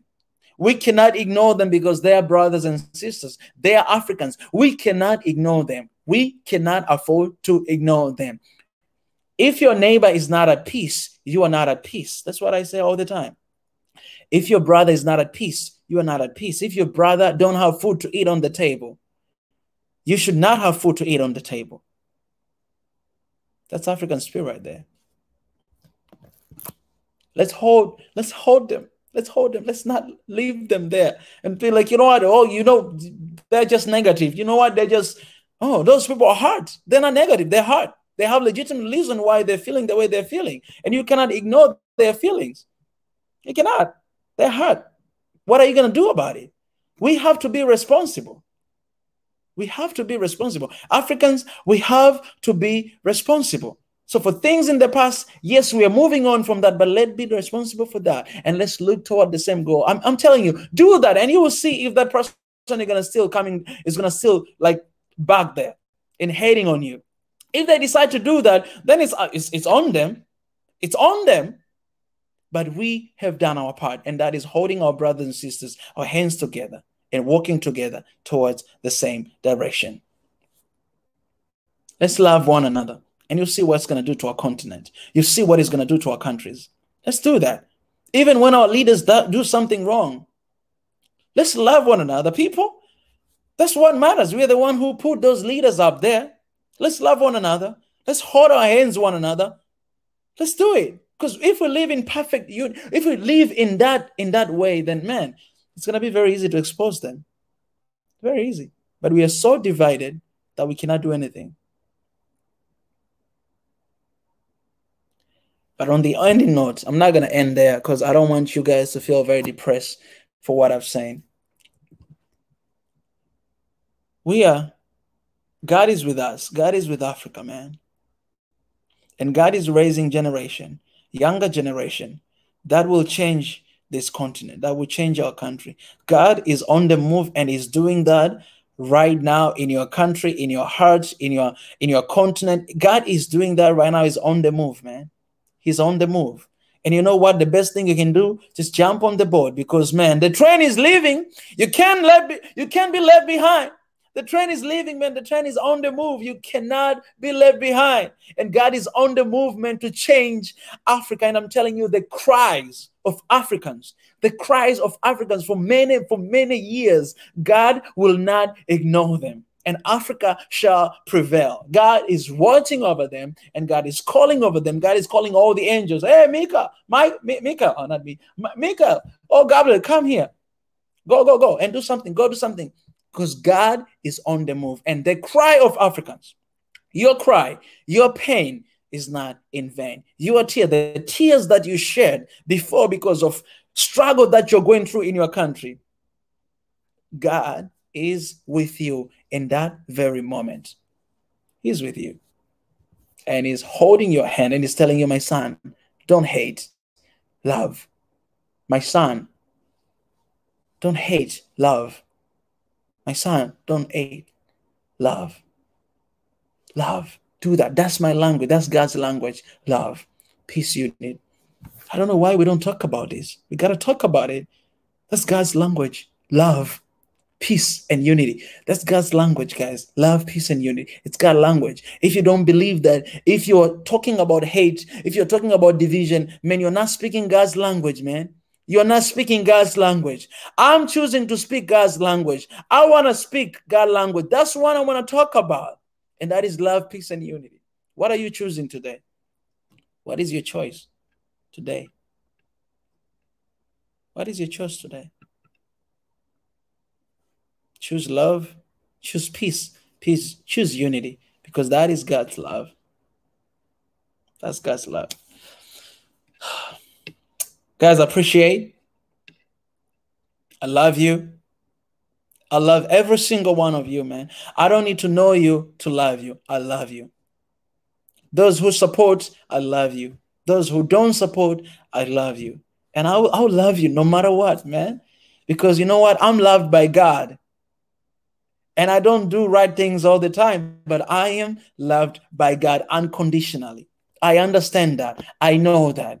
You can only love somebody if you understand how much you are loved. If you understand how much you are blessed. I know how much I'm blessed. I know how much Africa is blessed and loved by God. For every tragedies we have been through for millions of years, we are still standing. Yet we are still standing. Our people are still standing. All the diseases, all the attacks, all the invasions, all the wars, all the conflicts, we are still standing. If it's not God, who? Who? Who? If it's not God, who? And we're still standing. God loves me. And I know that. I love you. And love your neighbor. It's the best choice. I love you guys. And, you know, I know when I'm saying these things, some of you might be offended. I'm sorry. If you're offended, I'm sorry. But I'm not going to shut up. I'm not going to close my mouth. I'm not going to close my mouth just to satisfy you. I'm sorry if you're hard. I'm sorry.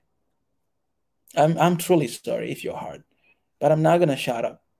I'm going to speak out.